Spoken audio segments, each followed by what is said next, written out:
सब लोग लाइव हो गए हैं लोग। चलिए, गुड मॉर्निंग अब बंद कर दीजिए, गुड इवनिंग बंद कर दीजिए ताकि क्लास अच्छे से हो सके। इतना आप लोग गुड इवनिंग ये कर देते हैं कि हम लोग परेशान हो जाते हैं। हम ये बता दिए थे आपको चारों वेद। सबसे पुराना वेद था ऋग्वेद। इसी में आपको शूद्र और वर्ण की चर्चा है, सोम देवता की चर्चा है, गायत्री मंत्र की चर्चा है, मंत्र वगैरह की चर्चा है। यजुर्वेद में युद्ध और यज्ञ की चर्चा है, सामवेद में संगीत की चर्चा है, अर्थर्वेद में जादू टोना वशीकरण है, अर्थर्वेद का उपवेद शिल्प वेद है, ऋग्वेद का उपवेद आयुर्वेद है। ठीक है। बाकी जब ये यजुर्वेद का धनुर्वेद है क्योंकि युद्ध ही धनुर से होता है। सामवेद का गंधर्व वेद है, गले से गाना गाया जाता है। ये उनके विद्वान उसको मतलब इन वेदों को कंठस्थ करने वाले ज्ञाता को क्या कहा जाता है, उसके ज्ञानी को क्या कहा जाता है, वो उतना इंपॉर्टेंट नहीं है। लेकिन हाँ, अगर टाइम वगैरह मिले तो इसको भी ध्यान रखिएगा लोग। ठीक है।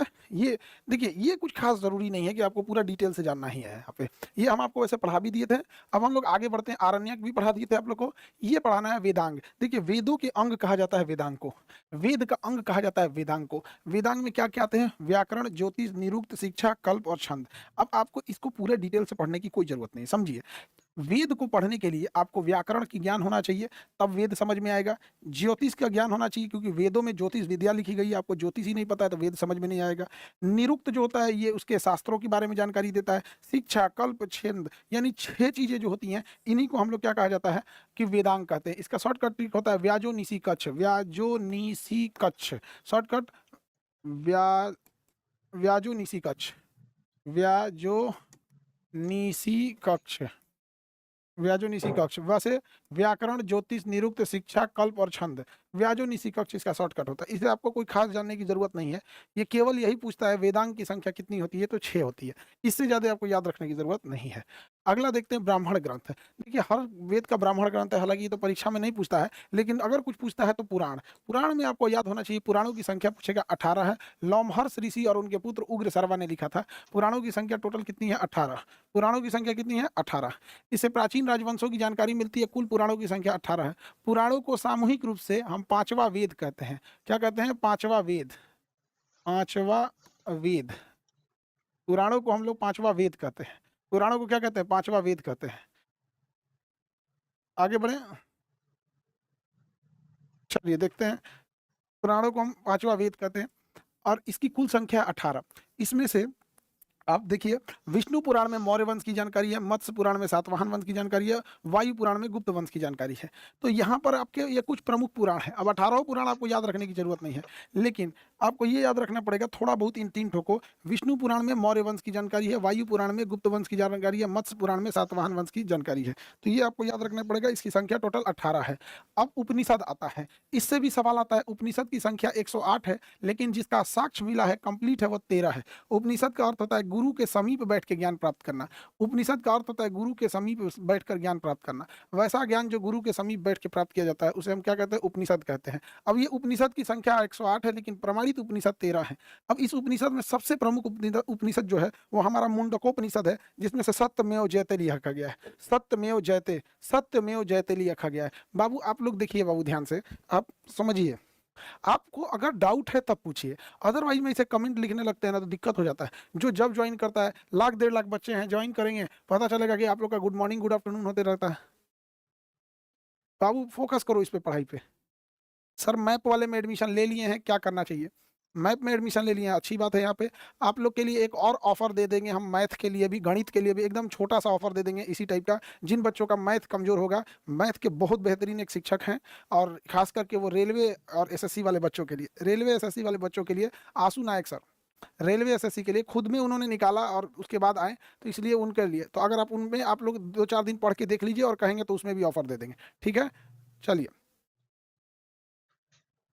बहुत बेहतरीन टीचर हैं और आप भरोसा रखिएगा। जब अगर हम बोल रहे हैं बेहतरीन है, मतलब बेहतरीन है। एकदम बेहतरीन ढंग से पढ़ाएंगे आपको। ठीक है, राइट सर, ओके, चलिए। अब देखते हैं हम लोग, मुंडकोपनिषद से सत्यमेव जयते लिखा लिया गया। क्या लिया गया? सत्यमेव जयते लिखा गया। लेकिन सबसे प्राचीन और सबसे बड़ा जो है वो बृहदारण्यक है। बृहद है तो सबसे प्राचीन भी और बड़ा भी है। सबसे प्राचीन भी और बड़ा भी है। समझ में आ रहा है कि नहीं? सबसे प्राचीन भी है और बड़ा भी है। सबसे प्राचीन और सबसे बड़ा, प्राचीन और सबसे बड़ा कौन है? बृहदारण्यक उपनिषद, बृहदारण्यक उपनिषद, बृहदारण्यक उपनिषद। कौन सा उपनिषद है? बृहदारण्यक उपनिषद। अब मुंडकोपनिषद में क्या है? सत्यमेव जयते। मुंडकोपनिषद में सत्यमेव जयते।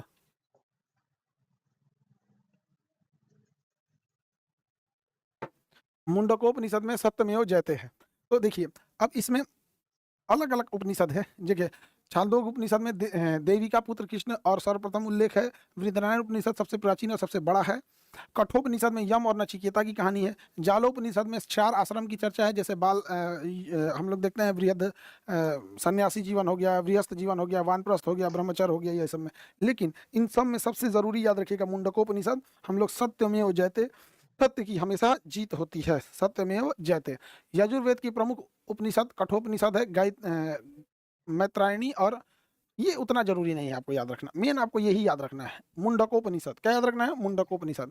अब महाकाव्य, यहाँ से तो सवाल पक्का है कि भैया महाकाव्य में, महाकाव्य किसे कहेंगे? महाकाव्य बहुत बड़ी संरचना को महाकाव्य कहते हैं, जिसमें एक कई समय का इतिहास दर्ज हो। 2 महाकाव्य हैं आपको, महाभारत और रामायण। महाभारत और रामायण, ठीक है। फिर बाबू आप लोग कमेंट करने लगे, पीडीएफ हिंदी में ही रहेगा बाबू, हाँ, इंग्लिश में नहीं हो पाएगा, पीडीएफ हिंदी में ही रहेगा, ठीक है। क्लासेज नहीं चल रहा है, सर्वर पे लोड ज़्यादा होने की वजह से। आज तो थोड़ा बहुत ठीक भी है जी, 80% से ज़्यादा सॉल्व हो चुके हैं हम लोग का प्रॉब्लम।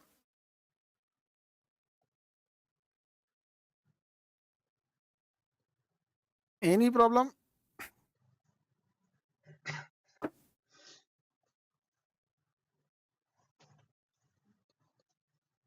अरे बाबू परेशान कर दी क्या सब तुम लोग, इतना कमेंट मत किया कर। कोई डाउट है तो पूछो। महाकाव्य की संख्या 2 है, एक है रामायण और एक है महाभारत।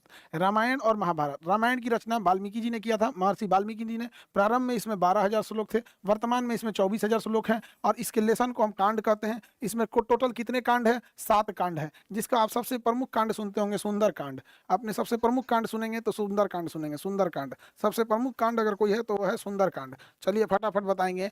रामायण के रचयिता कौन है? वाल्मीकि जी। वहीं अगर महाभारत देखेंगे तो महाभारत के रचयिता वेद व्यास हैं। अब बच्चों को कंफ्यूजन होता है कि उनको वेद व्यास भी नाम याद रहता है, वाल्मीकि भी याद रहता है, बट उसको कंफ्यूजन हो जाता है बच्चा को कि कौन क्या लिखा है। तो इसको याद रखने का तरीका देखिए, ये है वृत्त। जैसे ये पृथ्वी है, पृथ्वी का सबसे बड़ा हिस्सा क्या हो सकता है? व्यास हो सकती है। सबसे बड़ी रेखा क्या हो सकती है? व्यास। किसी भी गोले में सबसे बड़ी रेखा क्या खींच सकते हैं? व्यास खींच सकते हैं। तो याद रखने का तरीका समझिए कि पृथ्वी पर सबसे बड़ा रेखा व्यास, और पृथ्वी पर सबसे बड़ा युद्ध महाभारत। पृथ्वी पर सबसे बड़ा युद्ध महाभारत, पृथ्वी पर युद्ध में सबसे बड़ा महाभारत और रेखा में सबसे बड़ा व्यास। तो महाभारत की रचना वेद व्यास, महाभारत की रचना वेद व्यास, महाभारत की रचना वेद व्यास।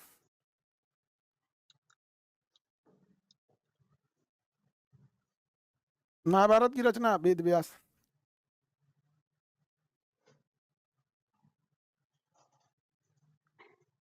किसी को कोई दिक्कत नहीं होगा?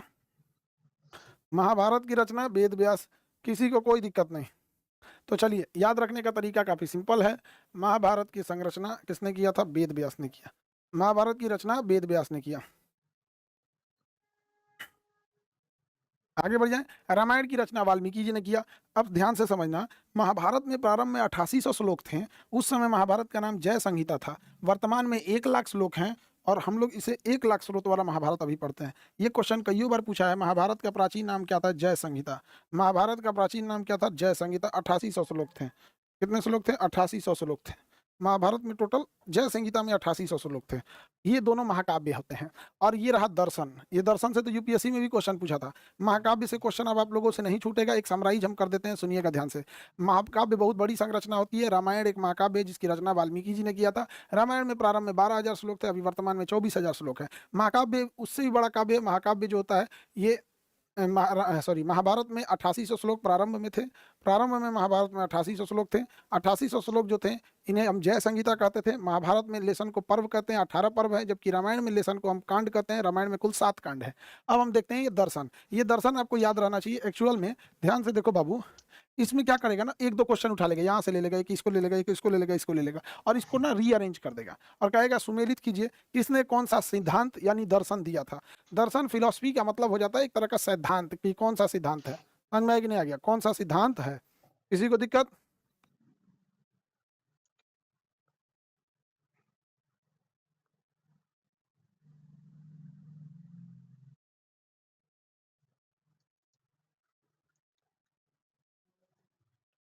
सर मेरा राइटिंग पेपर इंग्लिश में है, प्लीज पीडीएफ इंग्लिश में दे दीजिए, ट्रांसलेशन जूनियर करवा लेंगे। ऐसे बोल रहे हैं हिंदी तो समझो ना।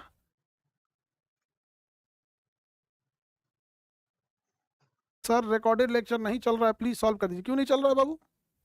चल रहा है, सही हो जाएगा।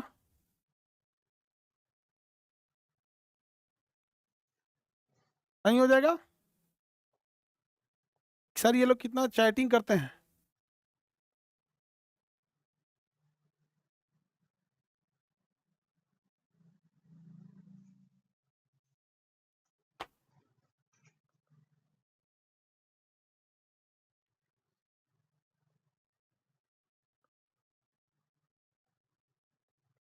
चलिए देखिए, अब यहाँ पूछता है सांख्य दर्शन। सांख्य दर्शन को कपिल जी ने लिखा था। सांख्य दर्शन कपिल, न्याय दर्शन गौतम। सांख्य दर्शन कपिल, न्याय दर्शन गौतम। सांख्य दर्शन कपिल, न्याय दर्शन गौतम। योग दर्शन पतंजलि, योग दर्शन पतंजलि, योग दर्शन पतंजलि। न्याय दर्शन गौतम, न्याय दर्शन गौतम।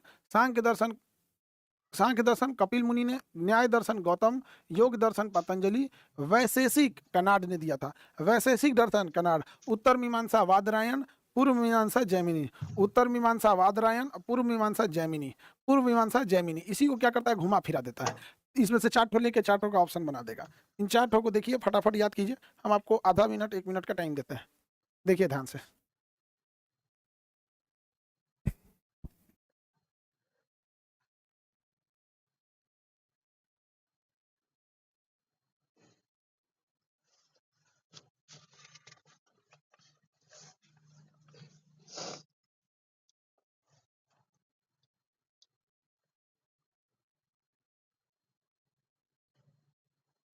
चलिए देखते हैं हम लोग। रेडी? दर्शन का मतलब होता है सिद्धांत या फिलॉसफी।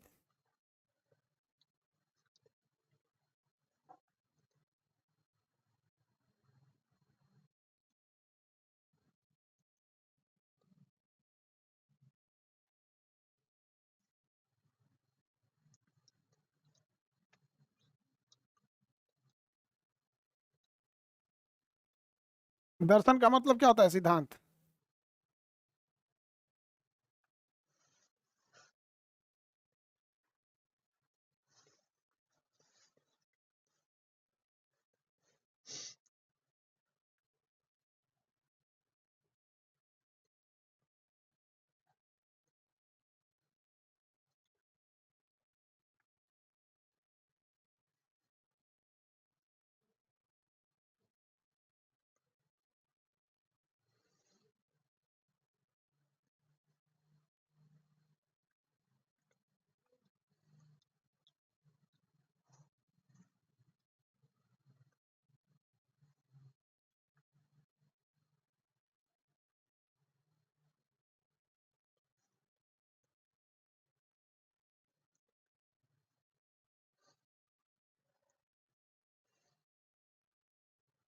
याद हो गया सर, वेरी गुड। मिटा के अब हम पूछेंगे। Very good, very good. बताइए,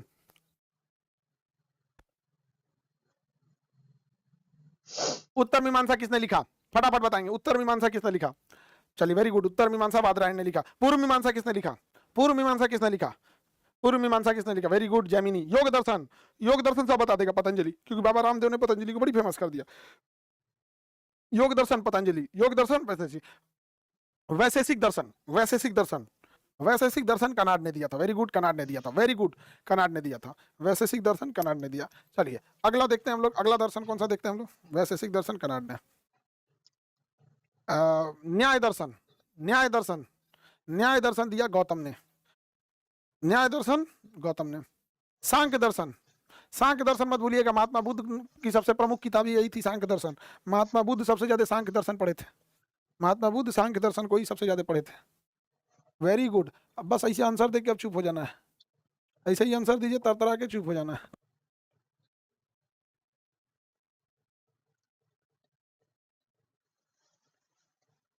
वैशेषिक दर्शन वैशेषिक दर्शन को किसने लिखा था? वैशेषिक दर्शन को लिखने वाले थे कनाड।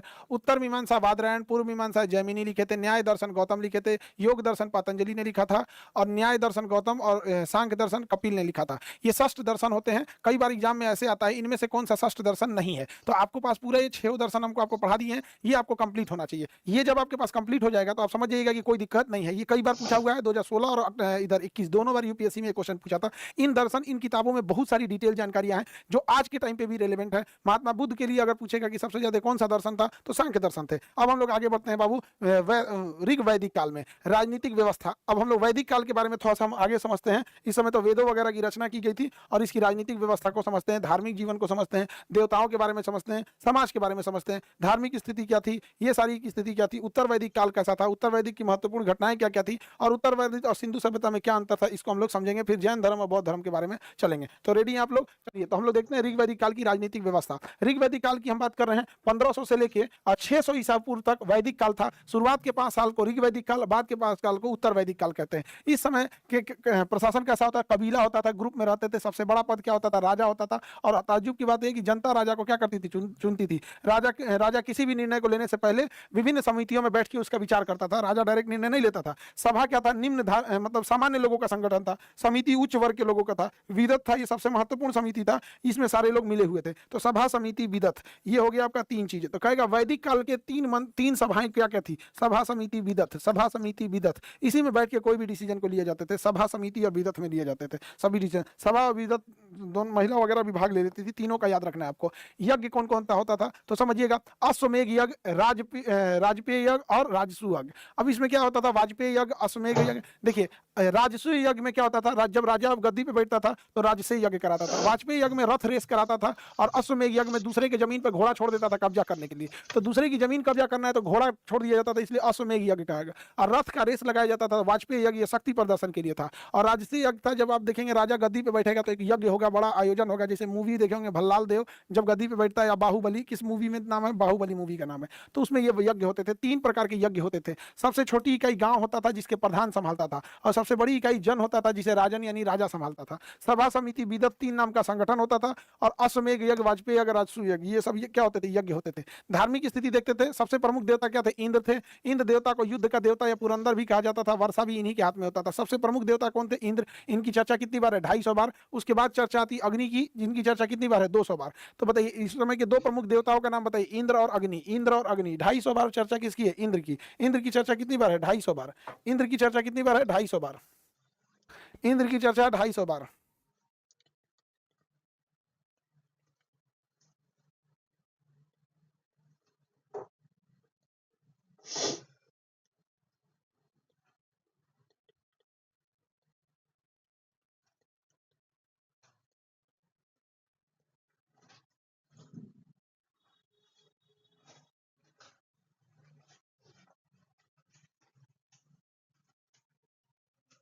अग्नि की चर्चा 200 बार। बाकी देवताओं को उतना याद रखना नहीं है, बस थोड़ा सा देख लीजिए। वरुण देवता वायु के थे, सोम देवता जंगल के थे, मारुत तूफान के थे, रुद्र क्रोध के थे, विष्णु भगवान संरक्षक के थे। वैदिक काल की देवी में कौन थी? उषा जो थी, ये प्रभा की देवी सुबह की, और ये अरण्य की थी, जंगल की देवता थी। हालांकि आपको यही 2 देवता पूछेगा। इंद्र की चर्चा 250, अग्नि की चर्चा 200 बार। अग्नि की चर्चा 250, अग्नि की चर्चा 250 बार। अग्नि की चर्चा 200, इंद्र की चर्चा यहाँ पर 250 बार थी। समाज कितने भाग में बटा हुआ था? तो 4 भाग में बटा हुआ था। सबसे ज्यादा संख्या समाज में जो दूसरे के यहाँ काम करते थे उन्हें शूद्र कहा गया। जो व्यापार करते थे उन्हें वैश्य कहा गया। जो सेना, पुलिस, सुरक्षा में लगे हुए थे उन्हें क्षत्रिय कहा गया। जो पूजा पाठ, शिक्षा, दीक्षा में लगे थे उन्हें ब्राह्मण कहा गया। उन्हें क्या कहा गया? ब्राह्मण कहा गया। तो जो शिक्षा देते थे, पूजा पाठ करते थे, वो क्या कहलाते थे? ब्राह्मण। जो सुरक्षा करते थे, पुलिस, सेना, अर्धसेना, ये सब में रहते थे उन्हें क्षत्रिय कहा गया। और जो बिजनेस करता था उसे वैश्य कहा गया। और जो नौकरी करता था दूसरे के यहाँ उसे शूद्र कहा गया। अब देखिए वैदिक काल आप बताएंगे कब से कब तक था? जब वेदों को लिखा जा रहा था तो उस समय था वैदिक काल। उस समय क्या था? वैदिक काल। यह वैदिक काल 1500 से लेके 600 ईसा पूर्व तक था। इस वैदिक काल को हम 2 भागों में बांटते हैं। एक पुराना वाला को हम कहते हैं ऋग वैदिक पुराने वाले काल को, और उसके बाद वाले इसी में जो लास्ट इस साइड था खत्म होने का था उसे हम कहते हैं उत्तर वैदिक काल। कौन सा कहेंगे? उत्तर वैदिक काल। अब ध्यान से समझो, कितने लोग बताएंगे ऋग वैदिक काल कब से था? तो 1500 से लेके 1000 तक। 1500 से लेके 1000 तक के काल को ऋग वैदिक काल का है। और 1000 से लेकर 600 ईस्वी तक के काल को हम लोग उत्तर उत्तर वैदिक काल कहे हैं। 600 को क्या कहें? उत्तर वैदिक काल कहेंगे। वेरी गुड, आप लोग याद करते रहेंगे, ऐसे ही दिल खुश हो जाता है बाबू। ढेर सारा आशीर्वाद, जल्दी जल्दी कामयाब होइए लोग, मिठाई लाइए आप लोग, जितना जल्दी कामयाब हो जाइए, हर जिला में आप लोग फैल जाइए, जितना जल्दी हर जिला में फैल जाएंगे, हर जिला में आप लोग के लिए डायग्नोसिस सेंटर हो जाएगा, हर जिला में आपका ब्लड बैंक हो जाएगा, हर जिला में डायलिसिस हो जाएगा, हर जिला में आप लोग के लिए पैथोलॉजी का लैब लगा देंगे, अस्पताल लगा देंगे। आप लोग देखते रहिएगा देखभाल, हमको कोई जरूरत भी नहीं है देखभाल करने की, आप ही लोग को देखना है ये सब कुछ। अच्छे से मन लगा के पढ़ाई कीजिए। अब देखो एक बड़ा तुम्हें चौंकाने वाली चीजें देखने को मिलेगी। ऋग वैदिक काल में, यानी वेदों की जब संरचना हो रही थी शुरुआती काल में, जाति का जो निर्धारण होता था वो कर्म के आधार पर होता था, और वही जब समय आगे गया तो जाति का निर्धारण वंश के आधार पर होने लगा, वंश के आधार पर, यानी ब्राह्मण का बेटा ब्राह्मण, क्षत्रिय का बेटा क्षत्रिय, जबकि पहले ऐसा नहीं होता था। यदि अगर हम ऋग वैदिक काल में रहते, यदि हम ऋग वैदिक काल में रहते तो हम आप लोगों को शिक्षा दे रहे हैं तो ब्राह्मण में चले जाते। ऋग वैदिक काल में अगर हम रहते तो हम आप लोग को शिक्षा दे रहे हैं, हम ब्राह्मण में चले जाते। हम किस में चले जाते? ब्राह्मण में। सोचिए, हम ब्राह्मण हो जाते और हमारा सिलेक्शन फौज में नहीं हो पाया किसी कारणवश, मेडिकली अनफिट होने के कारण, हाथ टेढ़ा था, इनकेस अगर सेना में हो जाता तो हम क्षत्रिय हो जाते। हम क्या हो जाते? क्षत्रिय हो जाते। हम क्या हो जाते? क्षत्रिय हो जाते। सोचिए, तो पहले वाला व्यवस्था ठीक था, ऋग वैदिक या उत्तर वैदिक। अभी क्या है? अभी आपके पास ज्ञान नहीं भी है तो भी ब्राह्मण। ब्राह्मण का अर्थ होता है ज्ञान। ब्राह्मण होना साधारण बात नहीं है, बड़ी जिम्मेदारी का चीज है ब्राह्मण को। उसे अपनी आचरण, नैतिकता, शिक्षा, इस सब को हमेशा उसकी परीक्षा होती रहती है। समाज उससे एक उम्मीद भरी नजरों से देख रहा होता है। आप में बहुत सारे बच्चे ब्राह्मण होंगे, बहुत सारे बच्चों के पिताजी पूजा पाठ कराते होंगे, तो ऐसे बहुत सारे बच्चे होंगे। अब ध्यान से समझिए, ऋग वैदिक काल और उत्तर वैदिक काल, ऋग वैदिक काल और उत्तर वैदिक काल, समझ में आ रहा है कि नहीं आ रहा?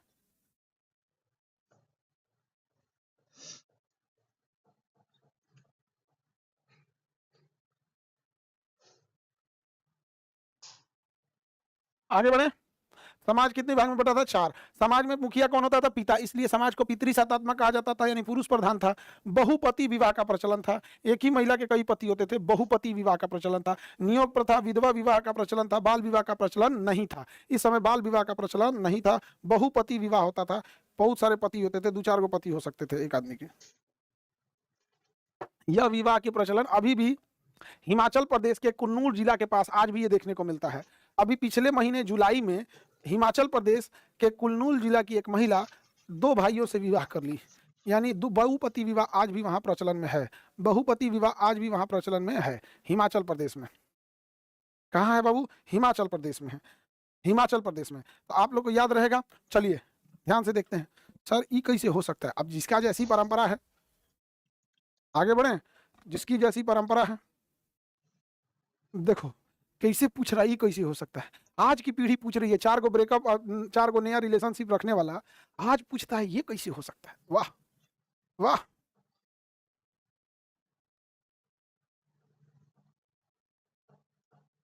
बताइए तुम लोग कितना शरीफ बनता है, कितना शरीफ बनता है।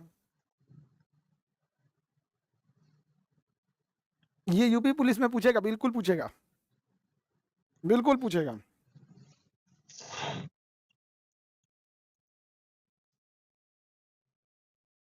धार्मिक स्थिति देखिए, कृषि का धार्मिक स्थिति, कृषि का ज्ञान के लिए पशुचारण होता था, युद्ध पर्याय गविष्टि। देखो ध्यान से क्या हो गया, कृषि का ज्ञान था, पशुपालन सबसे ज्यादा था। यदि गाय को चोरी कर लीजिएगा तो गाय के लिए युद्ध हो जाता था, जिसे गविष्टि कहा गया। सबसे प्रिय पशु क्या होता था? गाय। गाय को अधन्या कहा गया, गाय को अधन्या कहा गया। गाय अगर चोरी हो जाएंगे तो उसके लिए युद्ध की स्थिति आ जाएगा, जिसे हम गविष्टि कहते थे। सबसे महत्वपूर्ण तथा पवित्र नदी कौन होती थी? सरस्वती। अभी सरस्वती नदी भूमिगत होकर जमीन के अंदर सूख गई है, लेकिन अभी भी ये जमीन के अंदर जिंदा है। अमेजोन नदी के 4 किलोमीटर नीचे जमीन के अंदर गहराई में एक नदी बहती है, नाम है उसका हमजा नदी, नाम है उसका हमजा नदी। उसी तरह सरस्वती नदी भी विलुप्त हो गई है, लेकिन अभी भी जमीन के नीचे जिंदा है। सिंधु नदी का उल्लेख सर्वप्रथम सर्वाधिक बार, गंगा नदी का उल्लेख 1 बार मिलता है, यमुना नदी का उल्लेख 3 बार मिलता है। लेकिन सबसे प्रमुख नदी कौन थी? सबसे प्रमुख नदी कौन थी? सरस्वती। सबसे प्रमुख नदी सरस्वती। सबसे प्रिय गाय, सबसे प्रिय पशु गाय। व्यापार का मुख्य उद्देश्य पशुपालन, उस समय पशुपालन था। उत्तर वैदिक काल देखते हैं, ये लास्ट का काल था, वैदिक काल समाप्त हो रहा था। वैदिक काल के लोग ग्रामीण थे और उसका काल समाप्त हो रहा था। उत्तर वैदिक काल में अलग अलग जानकारी मिलती है। उत्तर वैदिक काल की सबसे बड़ी विशेषता लोहे की खोज हो गई। उत्तर वैदिक काल की सबसे बड़ी विशेषता कि लोहे की खोज हो गई। उत्तर वैदिक काल की सबसे बड़ी विशेषता किस चीज की खोज हो गई बाबू? लोहे की खोज हो गई। और लोहा काफी फ्लेक्सिबल होता है, इससे हथियार बनाए जा सकते हैं, अश्वचालित घोड़े की नाल बनाई जा सकती है, पहिया बनाया जा सकता है। लोहा बड़ा मूवेबल होता है, तो लोहा से हम लोग इजिली किसी चीज को बना सकते हैं। तो देखिए ध्यान से, औद्योगिकरण की शुरुआत वैदिक काल में नहीं होकर उत्तर वैदिक काल में हुई थी, ऋग वैदिक काल में ना होकर उत्तर वैदिक काल में हुई थी, क्योंकि लोहा जो होता है यह बहुत जरूरी होता है मानव के लिए लोहा। तो बताइए लोहा की खोज वैदिक काल में हुई थी या वैदिक काल के पहले सिंधु सभ्यता में हुई थी? तो लोहे की खोज किसमें हुई थी? यहाँ पे हम आपसे 3 गो सवाल देते हैं, एक साथ आपको आंसर देना है, एक ही कमेंट में तीनों देना है। तांबे की खोज कब हुई, कॉमा का तांबा का हो गया, कांसा की खोज कब हुई, और एक ही में आंसर देना है। तांबा की खोज जब हुई थी तब, कांसा की, और लोहा की, लोहा की खोज कब हुई, एक है, एक ही आंसर देना।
ओह माय गॉड, साउंड खराब हो गया, ये कैसे?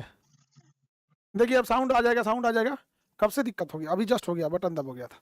तो यहाँ हम लिख दिए थे तांबे की खोज पाषाण काल, कांसे की खोज हड़प्पा, लोहे की खोज वैदिक काल में था।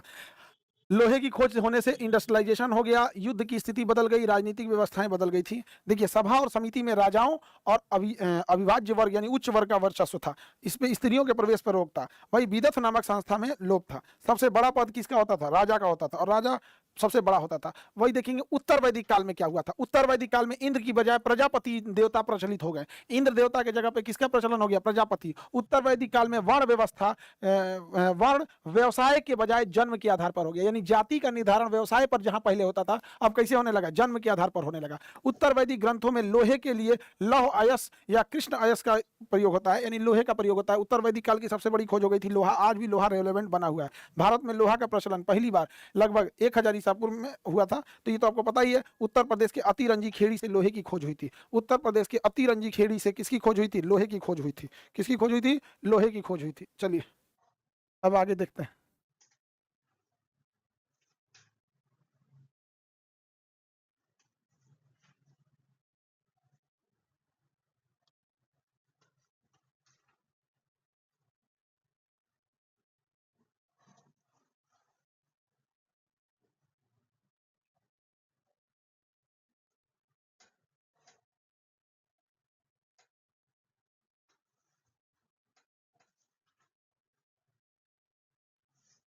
देखते हैं सिंधु सभ्यता और वैदिक संस्कृति में क्या अंतर थी। देखिए पहले हम देखेंगे सिंधु सभ्यता के बारे में और उसके बाद देखेंगे वैदिक काल में। सिंधु सभ्यता के लोग नगरीय थे, शहर में रहते थे, और वैदिक काल के लोग गांव में रहते थे, देहाती थे। सिंधु सभ्यता में माता का ज्यादा वर्चस्व था, मातृसत्तात्मक था।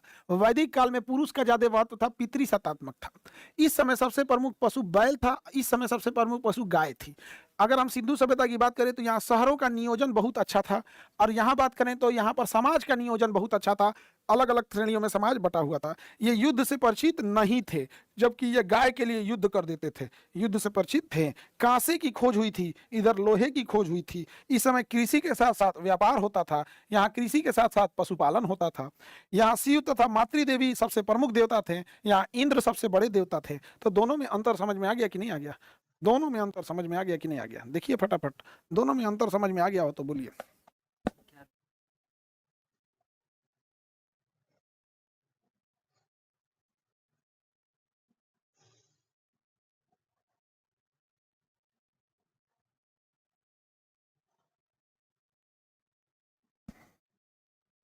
अब हम लोग को देखना है जैन धर्म, जैनिज्म।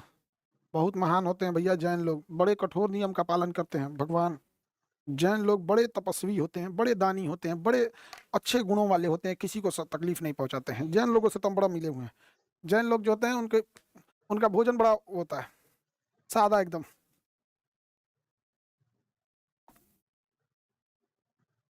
सर मैथ में ऑफर दे दीजिएगा बिल्कुल। अगर आप लोग अच्छे से रिप्लाई करें, अगर अच्छे से जवाब देंगे मैथ में एकदम जबरदस्त, एकदम बेहतरीन टीचर आप लोग को पढ़ाएंगे, एकदम बेहतरीन। आंसू नायक सर, कोई दिक्कत नहीं आएगा आप लोग को, एकदम उंगली पर अट जाइएगा। नोट्स की जरूरत ही नहीं पड़ेगी मैथ में।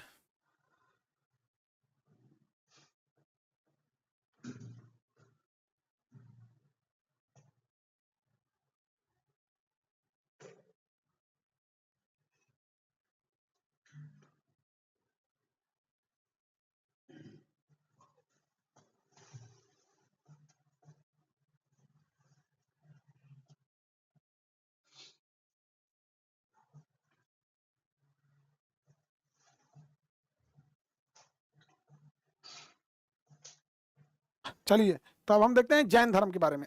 रेडी आप लोग जैन धर्म पढ़ने के लिए? जैन धर्म पढ़ने के लिए रेडी हैं? चलिए, सब लोग रेडी हैं तो हम भी रेडी हैं जैन धर्म पढ़ाने के लिए।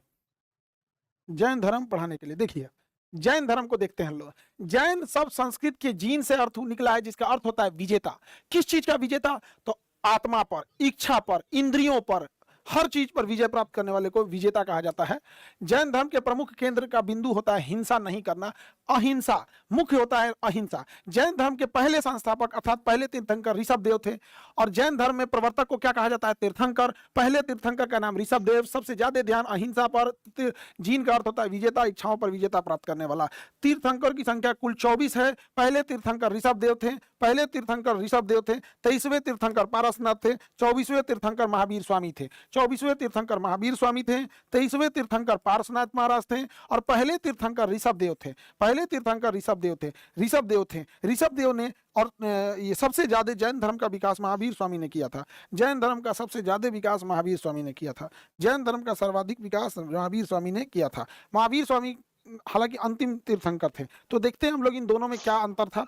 तो देखिए, 23वें तीर्थंकर पारसनाथ जी ने 4 बातें बताई थी। कहा था, चतुरायन सिद्धांत दिया था, हमेशा सत्य बोलिए, अपरिग्रह कीजिए। देखिए हमेशा क्या बोलना है बाबू? सत्य बोलिए हमेशा। अपरिग्रह मतलब धन संग्रह मत कीजिए, अस्ते मतलब चोरी मत कीजिए, हिंसा मतलब लड़ाई झगड़ा नहीं कीजिए। तो इन्होंने चतुरायन धर्म दिया था। 23वें तीर्थंकर महावीर स्वामी ने चतुरायन धर्म दिया, जबकि 24वें तीर्थंकर 23वें तीर्थंकर पारसनाथ ने चतुरायन धर्म दिया।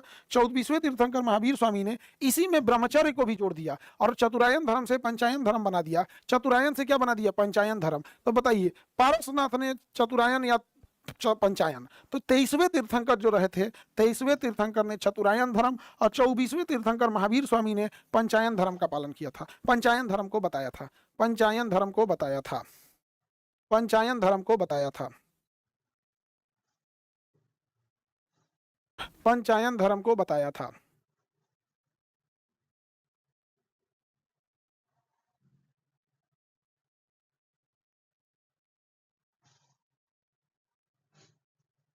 किसी को कोई दिक्कत?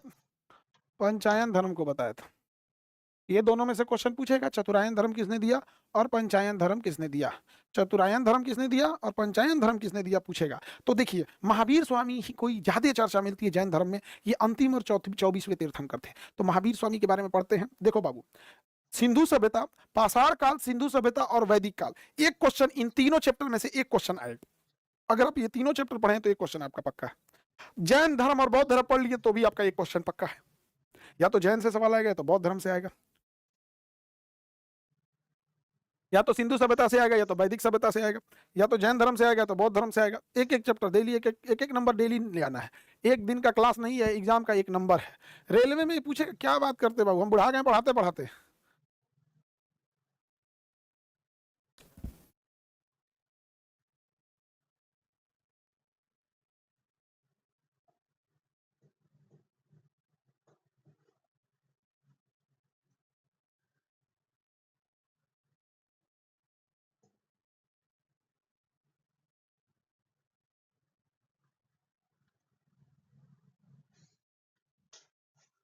देखते हैं महावीर स्वामी के बारे में। जन्म 540 ईसा पूर्व हुआ था। कहाँ हुआ था? तो बिहार के वैशाली के कुंड ग्राम में हुआ था। बिहार के वैशाली जिला के कुंड ग्राम में हुआ था। इनके पिताजी का नाम क्या था? सिद्धार्थ था। इनकी माताजी का नाम त्रिशला, पत्नी का नाम यशोदा। याद रखिएगा ये सिद्धांत। इनका जन्म हुआ 540 ईसा पूर्व वैशाली के कुंड ग्राम में। पिताजी का नाम सिद्धार्थ, माताजी का नाम त्रिशला, पत्नी का नाम यशोदा, बेटी का नाम प्रियदर्शी, दामाद का नाम जमाली। यशोदा, पत्नी का नाम यशोदा, पत्नी का नाम यशोदा, बेटी का नाम प्रियदर्शिनी, बेटी का नाम प्रियदर्शिनी, दामाद का नाम जमाली, दामाद का नाम जमाली। शिष्य कौन था? तो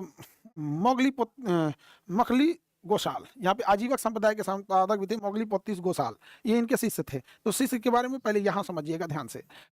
मिटा के पूछेंगे, आप बताएंगे। जन्म 540 ईसा पूर्व वैशाली के कुंड ग्राम में। पिता का नाम सिद्धार्थ, माता का नाम त्रिशला, पत्नी का नाम यशोदा, बेटी का नाम प्रियदर्शनी, दामाद का नाम जमाली, शिष्य का नाम मोगली पोत्तीस गोसाल। आजीवक संप्रदाय के संस्थापक भी रहे थे मोगली पोत्तीस गोसाल। याद रहेगा। तो एक सवाल यहाँ से आ जाते हैं, हम अभी लौट के आएंगे तो पूछेंगे। यहाँ पर इन्होंने 30 साल की उम्र में घर त्याग दिए और 12 साल तक तपस्या करने के बाद इन्हें ज्ञान की प्राप्ति हुई। जब इनकी उम्र 30 साल थी तो इन्होंने घर त्याग दिया और घर त्यागने के लगभग 12 साल तक जंगल वगैरह में भटकते रहे। तो 30 और 12 लगभग 42 साल उम्र हो गया, तब इन्हें ज्ञान की प्राप्ति हुई। इनकी ज्ञान की प्राप्ति कहाँ हुई थी? तो कौन से गांव में हुई थी? जाम्बी के ग्राम में हुई थी। कौन सी नदी के किनारे? रिजुपालिका नदी के किनारे। कौन से वृक्ष के किनारे? तो साल वृक्ष के किनारे प्राप्त हुई थी। तो बताएंगे इन्हें ज्ञान की प्राप्ति किस गांव में? जाम्बी ग्राम में। किस नदी के किनारे? रिजुपालिका नदी के किनारे। किस वृक्ष के किनारे? साल वृक्ष के किनारे। कितने साल तपस्या किए? 12 साल तपस्या किए। कितने आयु में घर छोड़े थे? तो 30 साल की आयु में घर छोड़ दिए थे। 30 साल की आयु में घर छोड़ दिए थे।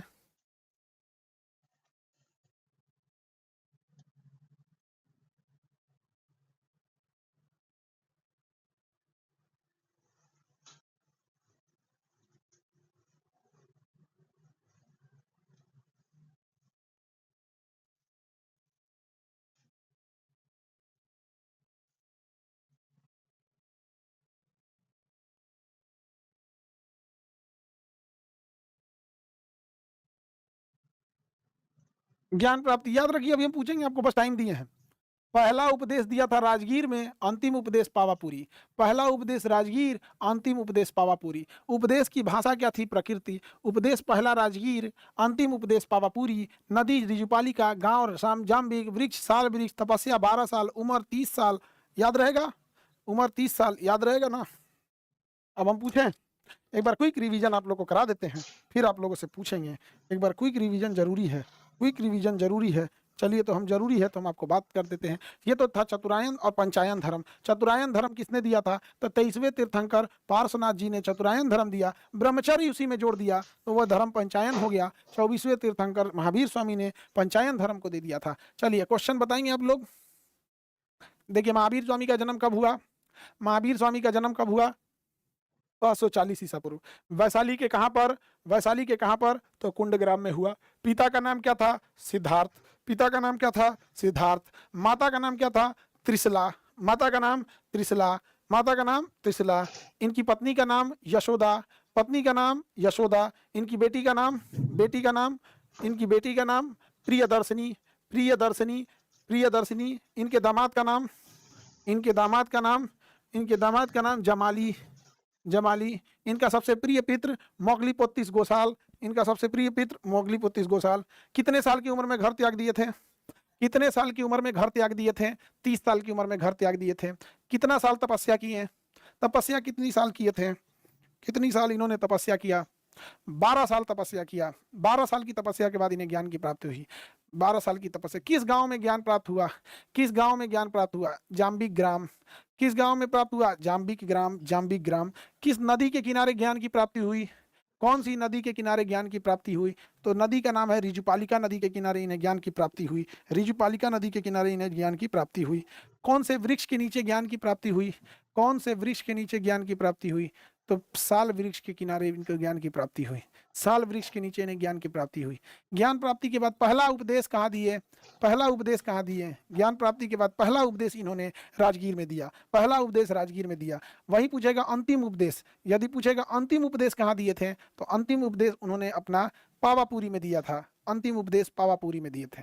अगर कह दे भाषा किस भाषा में उपदेश देते थे, उपदेश देने की भाषा महावीर स्वामी की कौन सी भाषा थी, तो प्रकृत भाषा थी, जो बहुत ही कठिन भाषा थी, जिस वजह से अधिकांश लोगों को उनकी भाषा समझने में दिक्कत आती थी।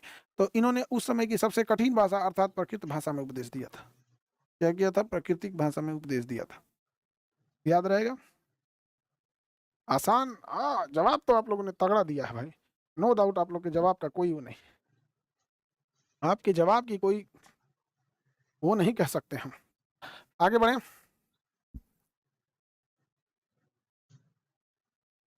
ये सवाल कईयों बार पूछा है बाबू। जैन धर्म में निर्वाण अर्थात ज्ञान की प्राप्ति को हम लोग कैवल्य या मोक्ष कहते हैं। कैवल्य या मोक्ष कहते हैं, ज्ञान प्राप्ति को कैवल्य या मोक्ष कहते हैं। महात्मा बुद्ध को पावापुरी में 72, महात्मा महावीर स्वामी को पावापुरी में 72 वर्ष की आयु में 668 ईसा पूर्व में इस दुनिया को छोड़कर चले गए। यानी उन्हें जो कैवल्य या मोक्ष की प्राप्ति हुई थी, कैवल्य या मोक्ष की प्राप्ति हुई थी। ज्ञान प्राप्ति के बाद उन्होंने पारसनाथ द्वारा प्रारंभ किए गए चतुरायन धर्म में ब्रह्मचर्य जोड़कर पंचायन धर्म में बदल दिया था। ये तो हम बताए थे। महावीर स्वामी ने अपना अंतिम समय कहाँ गुजारा था? तो अंतिम समय उन्होंने पावापुरी में गुजारा था। कितने वर्ष की आयु में? 72 वर्ष की आयु में। 468 ईसा पूर्व उनकी क्या हो गई? मृत्यु हो गई। बताइए, ये चार धर्म, चतुरायन धर्म किसने दिया? चतुरायन धर्म दिया था 23वें तीर्थंकर पारसनाथ ने, जबकि ये पांचों इसमें ब्रह्मचर्य जोड़ के पंचायन धर्म बनाने वाले 24वें तीर्थंकर महावीर स्वामी थे। 24वें तीर्थंकर महावीर स्वामी थे। महावीर स्वामी थे 24वें तीर्थंकर महावीर स्वामी थे। 24वें तीर्थंकर महावीर स्वामी थे। याद है आप लोग को?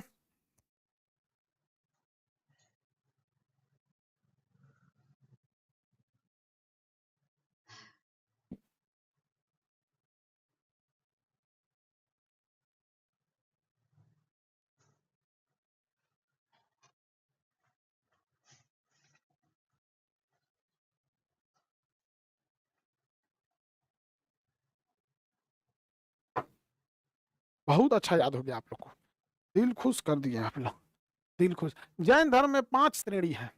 वह जिसे मोक्ष की प्राप्ति हो, वह जो निर्माण प्राप्ति के लिए अग्रसर हो, जैन भिक्षुकों का समूह हो। ये अलग अलग टाइप की श्रेणियां हैं यहाँ पर।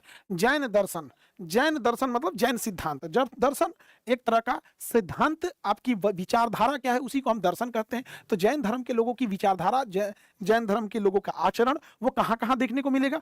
त्रिरत्न। जैन धर्म के त्रिरत्न क्या थे? 3 प्रमुख सिद्धांत क्या थे? ज्ञान, सम्यक ज्ञान होना चाहिए, सम्यक ज्ञान, सम्यक विश्वास। आचरण, दर्शन मतलब विश्वास, असम्यक आचरण। सम्यक ज्ञान, सम्यक विश्वास, सम्यक आचरण। दर्शन की जगह कई बार विश्वास भी लिखा होता है। सम्यक ज्ञान, सम्यक विश्वास, सम्यक आचरण होता है। जैन धर्म के लोग पुनर्जन्म और कर्मकांड में विश्वास नहीं रखते हैं। जैन धर्म और कर्मकांड, पुनर्जन्म और इसमें देखिए, अरे भाई, इसमें विश्वास करते हैं लेकिन कारण बताते हैं कि यदि आपकी आत्मा चाहेगी तो दोबारा आपका पुनर्जन्म होगा। ये पुनर्जन्म को रोकना चाहते हैं। मोक्ष की बाधा क्या बताया था इन्होंने? आत्मा। यदि हम आत्मा को सताएंगे नहीं, आराम देंगे, तो दोबारा वो जन्म लेने का प्रयास करेगी। संसार की वास्तविकता को स्वीकारा था, ईश्वर को स्वीकारने से मना कर दिया था। युद्ध और कृषि दोनों पर वर्जित किया था, क्योंकि युद्ध में जनहानि होती है और कृषि में बहुत सारे कीड़े मकोड़े भी मारे जाते हैं। तो ये जैन धर्म के त्रिरत्न: सम्यक ज्ञान, सम्यक विश्वास, सम्यक आचरण। सम्यक ज्ञान, सम्यक विश्वास, सम्यक आचरण। सम्यक ज्ञान, सम्यक विश्वास, सम्यक आचरण। क्या जैन धर्म ने ईश्वर को माना था? नहीं माना था। जैन धर्म ने ईश्वर को नहीं माना था। कर्म कांड, मूर्ति पूजा, ये सब को जैन धर्म ने नहीं माना था। जैन धर्म ने क्या पुनर्जन्म को माना था? माना था, लेकिन पुनर्जन्म की कारण बताया था आत्मा को। यदि आत्मा आराम खोजेगी तो दोबारा जन्म लेगी। इसलिए देखेंगे जैन भिक्षुक लोग जंगलों में रहते हैं, बहुत सादा भोजन खाते हैं। जैन धर्म के जो भिक्षुक थे, बड़ा कठोर जीवन होता है जैन धर्म के भिक्षुकों का। जैन धर्म से रिलेटेड साहित्य में सबसे पहला साहित्य आता है आगम। जैन धर्म का जो साहित्य होता है उसमें आएगा आगम, 12 अंग, 12 उपांग, 12 अंग, 12 उपांग। ये 3 को याद रखिएगा, हो जाएगा। अंग, उपांग और कल्प सूत्र। देखो बबुआ, भगवती सूत्र, भगवती सूत्र, ये 4 को पुस्तक याद रहना चाहिए। देखिए, वो सब में नहीं याद रहेगा तो चलेगा।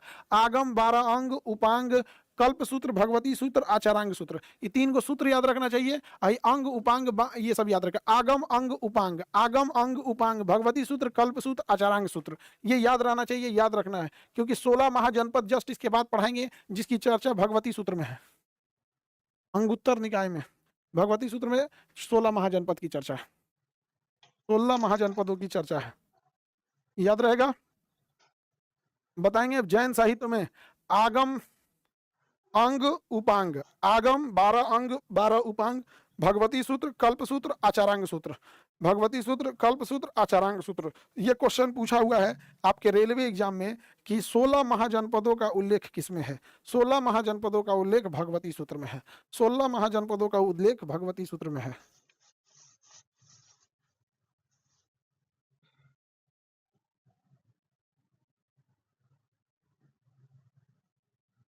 16 महाजनपदों का उल्लेख भगवती सूत्र में है। अंग उपांग ये समझ में आ गया।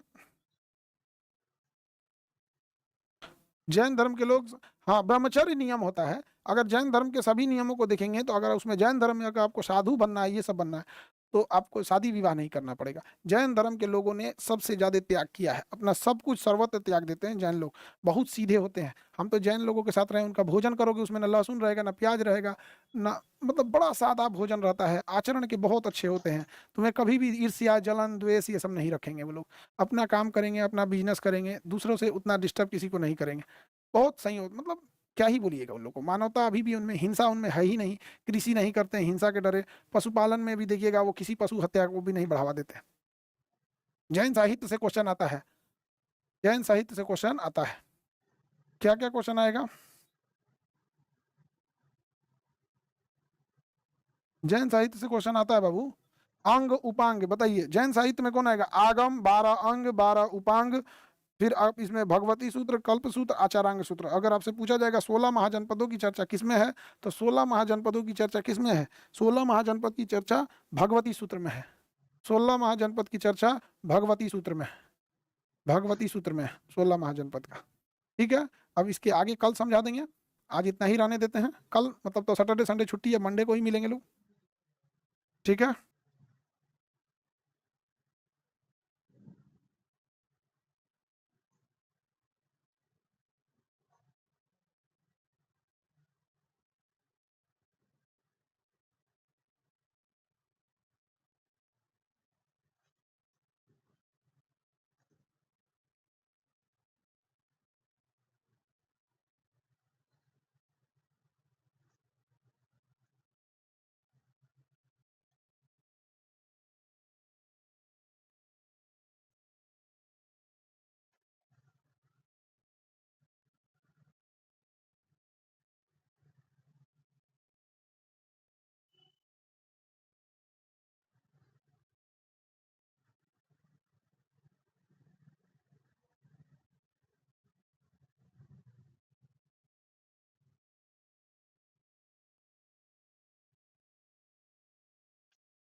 सब लोग लाइव हो गए हैं लोग। चलिए गुड मॉर्निंग अब बंद कर दीजिए, गुड इवनिंग बंद कर दीजिए ताकि क्लास अच्छे से हो सके। इतना आप लोग गुड इवनिंग ये कर देते हैं कि हम लोग परेशान हो जाते हैं। हम ये बता दिए थे आपको चारों वेद। सबसे पुराना वेद था ऋग्वेद। इसी में आपको शूद्र और वर्ण की चर्चा है, सोम देवता की चर्चा है, गायत्री मंत्र की चर्चा है, मंत्र वगैरह की चर्चा है।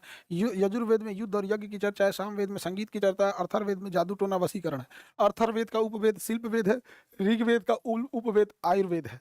ठीक है। बाकी जब यजुर्वेद का धनुर्वेद है क्योंकि युद्ध ही धनुर से होता है।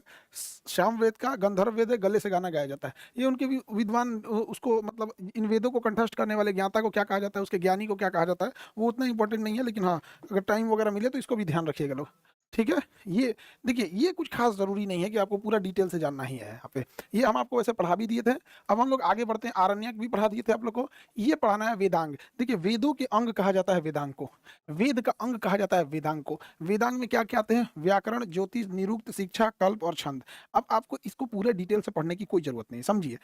वेद को पढ़ने के लिए आपको व्याकरण की ज्ञान होना चाहिए, तब वेद समझ में आएगा। ज्योतिष का ज्ञान होना चाहिए क्योंकि वेदों में ज्योतिष विद्या लिखी गई है। आपको ज्योतिष ही नहीं पता है तो वेद समझ में नहीं आएगा। निरुक्त जो होता है ये उसके शास्त्रों के बारे में जानकारी देता है। शिक्षा, कल्प, छंद, यानी 6 चीजें जो होती हैं, इन्हीं को हम लोग क्या कहा जाता है कि वेदांग कहते हैं। इसका शॉर्टकट ट्रिक होता है व्याजो निसी कच्छ। व्याजो निसी कच्छ शॉर्टकट व्या व्याजो निसी कच्छ। व्याजो निसी कच्छ। व्याजो निसी